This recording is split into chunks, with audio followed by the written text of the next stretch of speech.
Assalamualaikum warahmatullahi wabarakatuh. Selamat malam, salam sehat selalu bagi kita semua.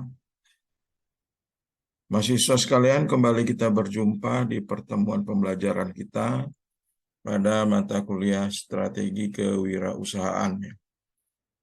Malam ini kita sampai pada materi ke-9 dan 10 ya, setelah kita minggu lalu menyelesaikan UTS ya di materi 8. Kita lanjut pertemuan kita kali ini. Kita berbicara tentang bagaimana cara memulai usaha ya. Sebenarnya saya tidak perlu lagi banyak ya membahas materi ini ya. Karena Anda semua adalah pelaku-pelaku usaha ya. Paling tidak, tapi karena ini materi pembelajaran ya harus saya sampaikan juga ya. Jadi judul kita pada pertemuan ini adalah tahap-tahap dalam memulai usaha baru ya. Tahap-tahap dalam memulai usaha baru ya. Mungkin sudah Anda lakukan ini ya. Haris, Rosmalina dan Jody ya. Joli Abiu ya. Jadi bagaimana yang harus dilakukan apabila kita memulai usaha baru? Pertama adalah brand ya. Kita ingin memilih brand ya, atau nama atau logo ya. Karena logo itu adalah merupakan ciri khas usaha kita yang kalau orang melihat logo atau nama itu langsung ingat ya, ingat apa produk yang kita jual ya. Kemudian yang kedua adalah memilih tempat usaha. Ini juga penting ya. Memilih tempat usaha yang strategis, yang banyak dilewati oleh customer ya, agar tempat kita juga selalu dilirik orang ya. Kemudian melengkapi sapras ya, perlengkapan dan sebagainya. Kemudian bagaimana cara kita memenuhi standar mesin-mesin produk kita ya, harus memenuhi standar. Kemudian yang tidak kalah pentingnya adalah cara merekrut pegawai ya. Cara merekrut pegawai. Berbeda pegawai yang sudah ahli dengan yang baru belajar ya. Makanya yang belum ahli harus dilakukan training ya. Persiapan dan uji coba. Kemudian memproduksi alat-alat promosi ya. Jadi kita harus ada bahan-bahan untuk mempromosikan usaha kita. Jadi ini yang harus dilakukan. Kemudian ada pilihan secara legal atau informasi ya. Bisa melalui website, internet. Lalu kita adakanlah peresmian dan proses-proses lainnya. Ini 11 hal praktis dalam mulai usaha. Saya yakin itu sudah Anda lakukan ya. Sudah Anda lakukan semua. Ini adalah contoh-contoh logo ya. Logo yang terkenal ya. Kita akan, kalau melihat logo-logo ini kita sudah tahulah itu produk apa ya. Ini adalah beberapa cara tip praktis ya. Anda saya rasa baca sajalah ya. Slide-nya ya. Ini cara membuat logo dan sebagainya ya. Ini saya tidak perlu terangkan lagi. Anda mungkin sudah bisa memahaminya ya. Memilih tempat usaha ya. Rambu-rambu yang harus diperhatikan jika usaha Anda tidak pernah didatangi pelanggan ya, maka lakukanlah operasional dari rumah ya. Misalnya tempat kos saja untuk alamat. Anda bisa menyewa alamat usaha baik yang resmi, misalnya digital office, maupun di tempat teman Anda. Jika Anda harus berada di lokasi tertentu, carilah kemungkinan Anda bisa menyewa dengan harga miring, ya, seperti lantai 2 pada sebuah ruko. Jika usaha Anda harus di lantai 1, cari kemungkinan Anda bisa melakukan profit sharing dengan pemilik tempat. Ingat, penekanan semua pay cost, sebarkan risiko, dan bandingkanlah setiap pengeluaran dengan profit Anda. Ya. Jadi ini adalah cara memilih tempat usaha yang agak yang murah lah, ya, murah. Artinya fixed cost-nya tidak terlalu besar. Ya. Sehingga kalau fixed cost tidak terlalu besar, maka profit Anda akan lebih besar. Membeli perlengkapan juga perlu tips-tips tertentu ya. Jadi jika memungkinkan ya belilah yang barang-barang second ya. Yang second atau kalau mau dibuat oleh tukang ya dicarilah tukang-tukang yang murah atau bisa dibayar harian ya. Jadi sebelum memulai usaha baru Anda harus perhatikan ya biaya, penekanan biaya. Jangan terlalu wah biayanya ya. Karena kita baru memulai usaha. Ya. Diusahakan carilah barang-barang atau pembuatan alat-alat yang lebih murah agar fixed cost Anda bisa tertekan. Jadi sehingga profit akan lebih meningkat banyak ya. Dalam merekrut pegawai juga ya. Jadi harus dibedakan mana kategori frontliner, sales, manajemen ya. Jadi ini perlu keahlian manajemen ya dalam merekrut pegawai sesuai dengan standar daripada yang Anda butuhkan ya. Apakah pegawai itu untuk frontliner ya atau di garis depan atau untuk di belakang ya back office ya atau untuk di pemasaran. Jadi harus disesuaikan.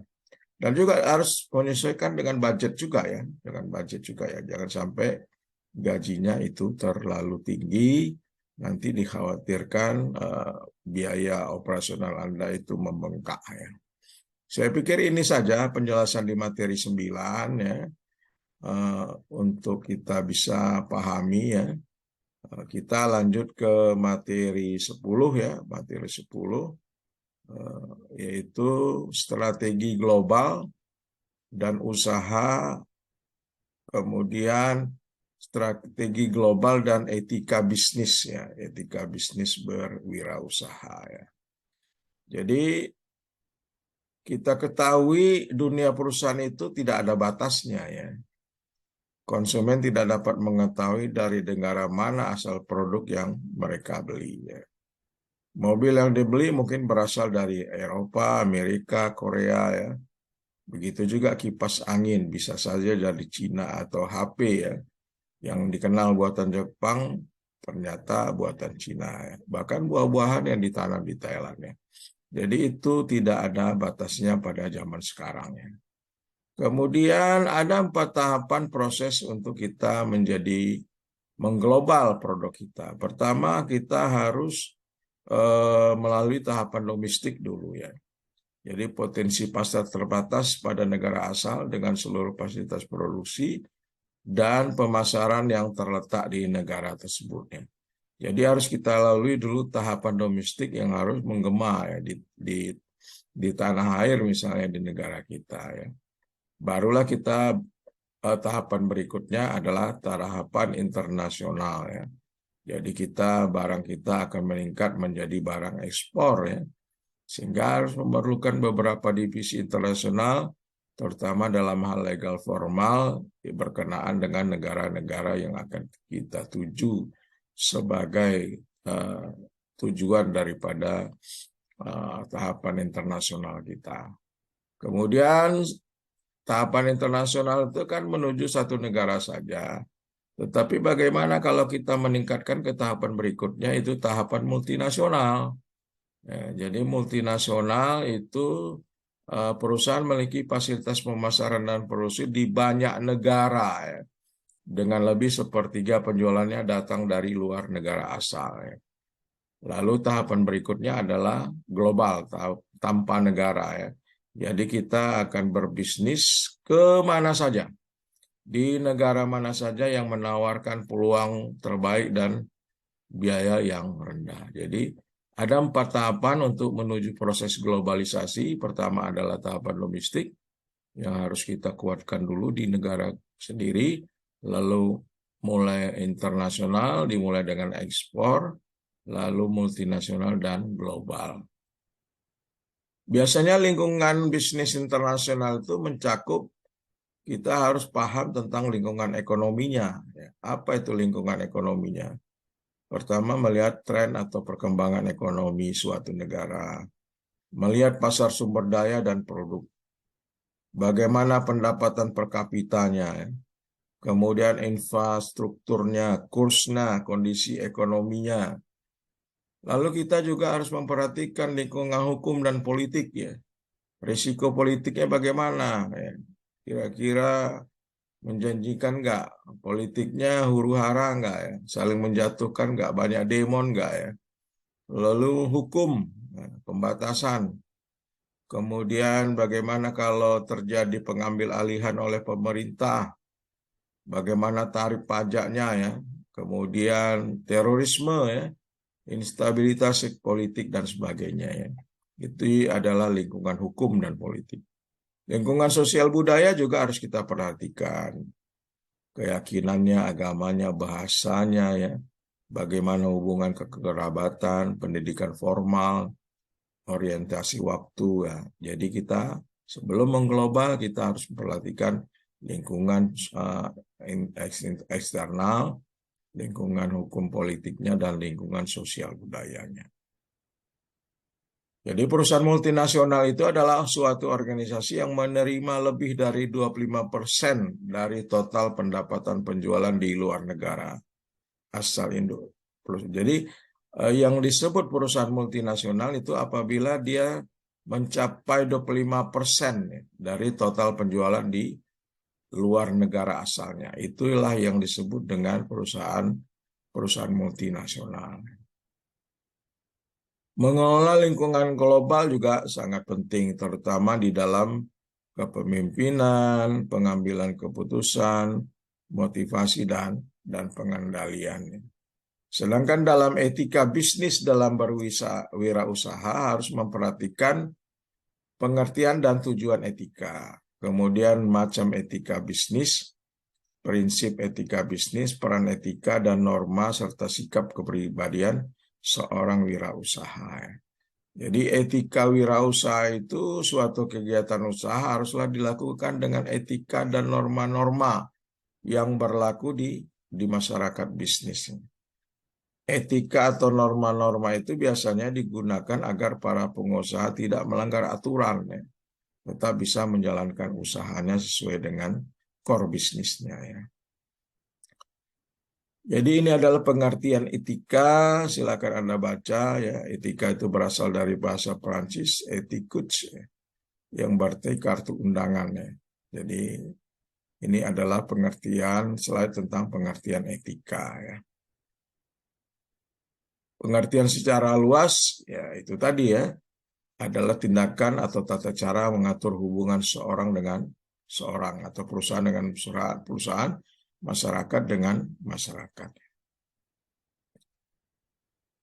Yang harus diperhatikan oleh seorang pengusaha, etika itu adalah pertama kejujuran, yang kedua tanggung jawab, kemudian selalu menepati janji, disiplin, taat hukum, suka membantu, punya komitmen dan menghormati, serta mengejar prestasi. Inilah etika yang diharapkan dimiliki oleh seorang wirausaha.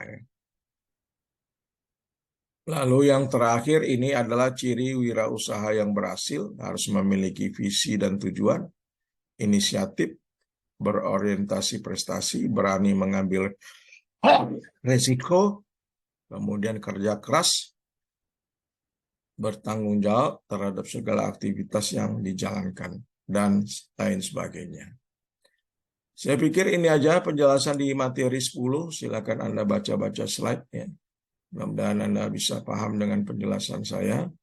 Saya sudahi dengan ucapan Assalamualaikum warahmatullahi wabarakatuh. Selamat malam, sehat selalu untuk kita semua.